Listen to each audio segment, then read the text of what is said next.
Assalamu alaikum viewers, welcome back to Yummy Farm. இன்னைக்கு நம்மளோட சேனலில் மட்டன் குருமா எப்படி பண்ணலாம் தான் ஃப்ரெண்ட்ஸ் பார்க்க போகிறோம். இந்த ரெசிபி ரொம்ப டேஸ்டியான ஒரு நான்வெஜ் ரெசிபி. இதை நம்ம வந்து புலாவ், சப்பாத்தி கூட எல்லாம் சர்வ் பண்ணிக்கலாம். ரொம்பவே சூப்பராக இருக்கும். ஸோ இந்த மட்டன் குருமாவை நான் இன்றைக்கி வந்து கொஞ்சம் டிஃப்ரெண்ட்டாக வந்து செய்ய போகிறேன். அதாவது மட்டன் குருமாவில் வந்து கொஞ்சம் பொட்டேட்டோஸ் எல்லாம் ஆட் பண்ணி ஸோ அந்த மாதிரி நான் வந்து செய்ய போகிறேன். ரொம்பவே நல்லா டேஸ்டியாக இருக்கும். அண்ட் இந்த மட்டன் குருமா ரெசிபி எப்படி பண்ணலான்னு வீடியோக்குள்ளே போய் பார்க்குறதுக்கு முன்னாடி நீங்கள் இன்னும் நம்ம சேனலை சப்ஸ்கிரைப் பண்ணாமல் இருக்கீங்க அப்படின்னா சப்ஸ்கிரைப் பண்ணிவிட்டு பக்கத்தில் இருக்க பெல் பட்டனையும் அமுத்திக்கோங்க. இப்போ வாங்க ஃப்ரெண்ட்ஸ், நம்ம வீடியோக்குள்ளே போகலாம்.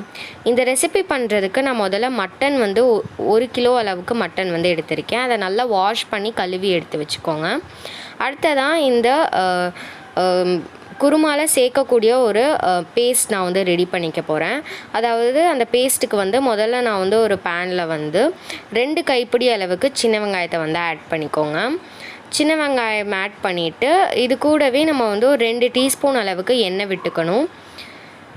விட்டுட்டு முதல்ல இந்த சின்ன வெங்காயத்தை வந்து ஒரு 2 நிமிஷம் போல், 2லேருந்து ஒரு 5 நிமிஷம் போல் நம்ம மூடி லைட்டாக அது வந்து கண்ணாடி போல் வந்ததுக்கப்புறமா அடுத்ததான் நம்ம இதில் வந்து 3லேருந்து 4 பெரிய சைஸ் தக்காளி வந்து ஆட் பண்ணிக்கோங்க. ஆட் பண்ணிவிட்டு இது ரெண்டுத்தையும் நம்ம மூடி ஒரு 5லேருந்து 7 நிமிஷம் அப்படியே விட்டுக்கோங்க. அப்போ அந்த தக்காளியும் வெங்காயம் நல்லா சாஃப்ட் ஆகி வந்ததுக்கப்புறமா நல்லா ஆற வச்சு பேஸ்ட் மாதிரி நல்லா அரைச்சி எடுத்துக்கோங்க. அடுத்ததான் நம்ம வந்து குருமா பண்ண ஆரம்பிச்சிடலாம். அதுக்கு நான் இங்கே வந்து ஒரு குக்கரில் தான் பண்ண போகிறேன். ஸோ குக்கரில் வந்து நான் எண்ணெய் விட்டுருக்கேன். எண்ணெய் சூடானதுக்கப்புறமா இதில் நான் வந்து வெங்காயம் அண்ட் பச்சை மிளகாயை வந்து ஆட் பண்ணிக்க போகிறேன். வெங்காயம் வந்து ஒரு 2 பெரிய சைஸ் வெங்காயத்தை நல்லா கட் பண்ணி வச்சுருக்கேன். அண்ட் ஒரு 5லேருந்து 7 பச்சை மிளகாய் வந்து எடுத்திருக்கேன். ஸோ இது ரெண்டுத்தையும் சேர்த்துட்டு நல்லா வந்து வதங்க விட்டுக்கோங்க. அந்த வெங்காயம் வந்து நல்லா கண்ணாடி போல் வதங்கி வரணும். அதுக்கு அடுத்ததான் நம்ம இதில் வந்து ஒரு கைப்பிடி அளவுக்கு மல்லி இலை, ஒரு கைப்பிடி அளவுக்கு புதினா இலை வந்து ஆட் பண்ணிக்க போகிறேன். இது ரெண்டுத்தையும் ஆட் பண்ணிவிட்டு நல்லா வந்து கலந்துக்கோங்க.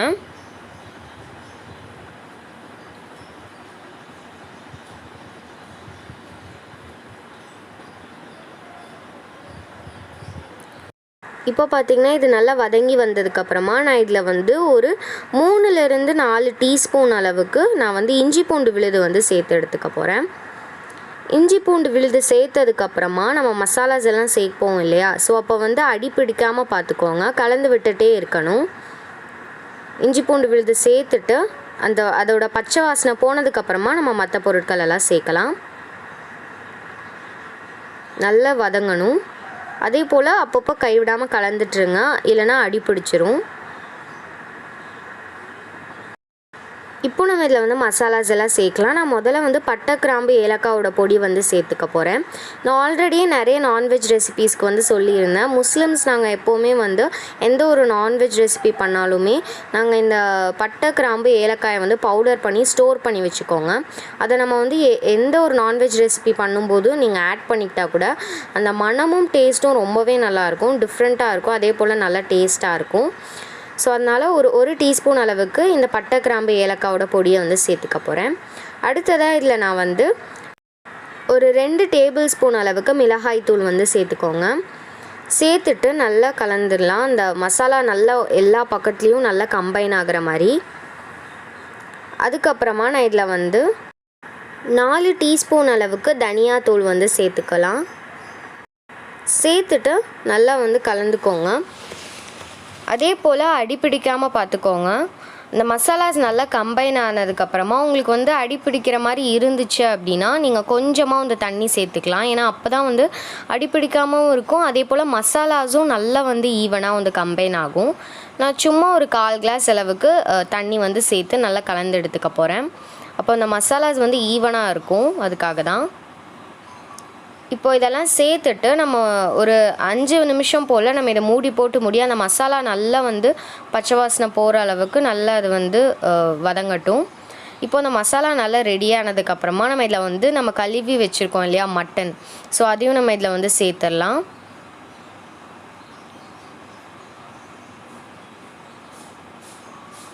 நான் இன்றைக்கி வந்து 1 கிலோ அளவுக்கு மட்டன் வந்து எடுத்திருக்கேன். ஸோ மட்டன் நல்லா வாஷ் பண்ணி வச்சிடணும். ஸோ அதை நம்ம இதில் வந்து சேர்த்துட்டு நல்லா கலந்துடலாம்.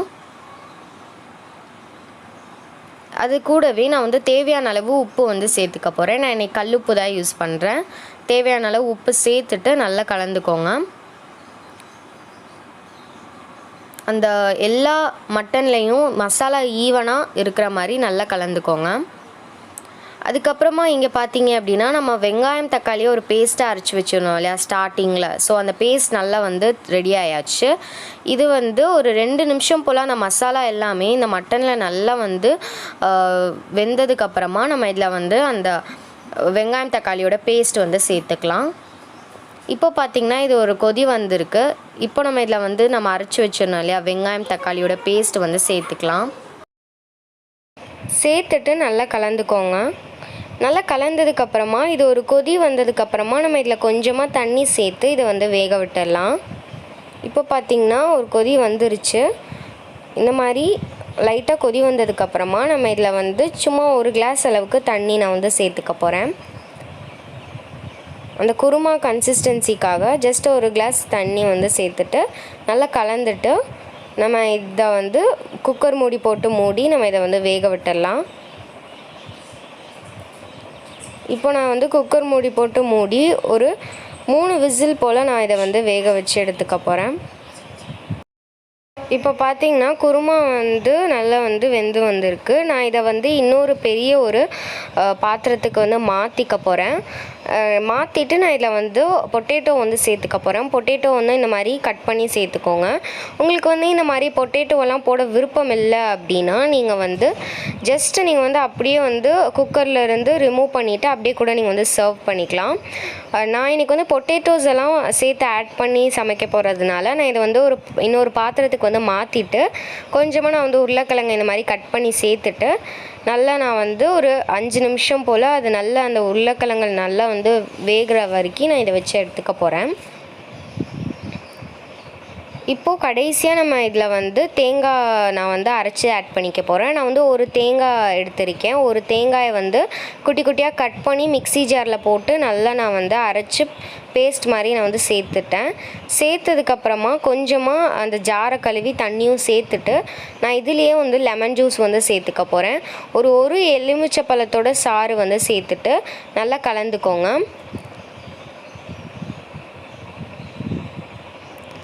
கலந்துட்டோம் அப்படின்னா அவ்வளோதான். ஒரே ஒரு கொதி வந்ததுக்கப்புறமா நம்ம ஸ்டவ் ஆஃப் பண்ணிவிட்டு நம்ம இதை வந்து சர்வ் பண்ணிடலாம்.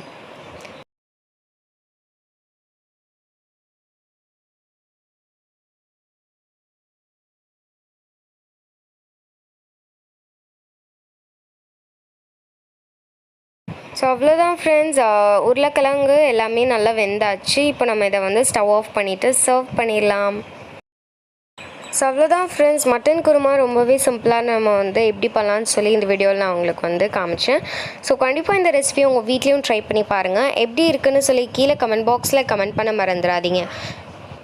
அண்ட் இதே மாதிரி இன்ட்ரெஸ்டிங்கான ரெசிபிஸ் உங்களுக்கு உடனுக்குடனே தேவைப்படுது அப்படின்னா நம்ம சேனல் யம்மி ஃபார்மர்ஸ் சப்ஸ்கிரைப் பண்ணிவிட்டு பக்கத்தில் இருக்க பெல் பட்டனையும் அமுத்திக்கோங்க. எல்லா புகழும் இறைவனுக்கே.